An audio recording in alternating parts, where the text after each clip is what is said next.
कित्येक नावं आज आम्ही त्यांना दिली की बांद्र्याच्या माणसाचं नाव हे मुलुंडला आलंय। आता कोण बांद्र्याचा राहणारा माणूस मुलुंडला मतदानाला जाईल? काही लोकांची नावं विक्रोळीमध्ये आली आहेत, काही लोकांची नावं वेगवेगळ्या सेंटरला गेली आहेत, अशी देखील मोठ्या प्रमाणात नावं ही टाकली गेली आहेत।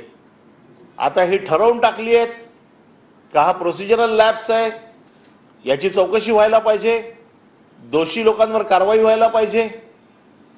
परंतु निवडणूक यंत्रणेमध्ये काम करणारे आपण बघताय की उत्तर पश्चिम मध्ये काय झालं, कोणावरही कारवाई नाहीये, प्रोसिजरल लॅप्स आहेत। आणि आमचं एकच मागणं इलेक्शन कमिशनकडे आहे की प्रोसिजरल लॅप्स करू नका। तुम्ही ज्यांची ही चुका झालेल्या आहेत, ज्यांनी ही नावं गाळलेली आहेत, आम्हाला कळलं पाहिजे की नावं का गाळली गेली आहेत ती, आणि त्याचं गाळण्याचं कारण आम्हाला कळलं पाहिजे। हे जे मतदानाला जे लोक जात आहेत ह्यांना वेगवेगळ्या सेंटर्सला पाठवलेले आहेत। आम्ही पत्र दिलेत, आमच्या आमदारांनी विलास पोतनीसांनी पत्र दिलेली आहेत। जे मतदान केंद्रामध्ये पावसाळ्यात ही निवडणूक आहे, मागच्या वेळेला गुडघाभर पाणी होतं, जिकडे त्या चिखलामध्ये कोणी मतदार गेले नाहीत, हे मतदान केंद्र आम्ही बदलून मागितलेली आहेत। ती मतदान केंद्र देखील बदलून दिलेली नाही आहेत। म्हणजे आमदारांच्या पत्राला दखल घ्यायची नाही, उमेदवाराने दिलेल्या पत्राची दखल घ्यायची नाही, म्हणजे एकतर्फी असं ठरलेलं दिसतंय की त्याच्यामध्ये काही कोणाचं ऐकायचं नाही। जे प्रशासनाला योग्य वाटेल किंवा जे सत्ताधारी पक्षांकडनं त्यांना सूचना येत आहेत अशा प्रकारचं काम चाललेलं आहे।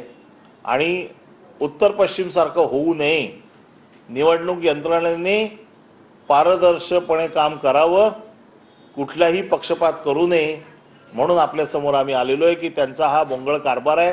म्हणून आज आम्ही त्यांना पत्र दिलेलं आहे।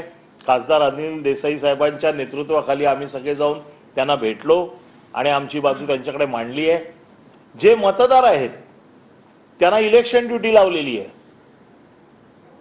याच्यात काही सगळे ग्रॅज्युएट्स काही मतदार नाही आहेत, परंतु जेवढे नेमके त्यांना माहिती आहेत की शिवसेनेला मतदान करणार आहेत अशा लोकांना बरोबर इलेक्शन ड्युटी लावली आहे आणि पोस्टलची कुठली तरतूद नाही आहे।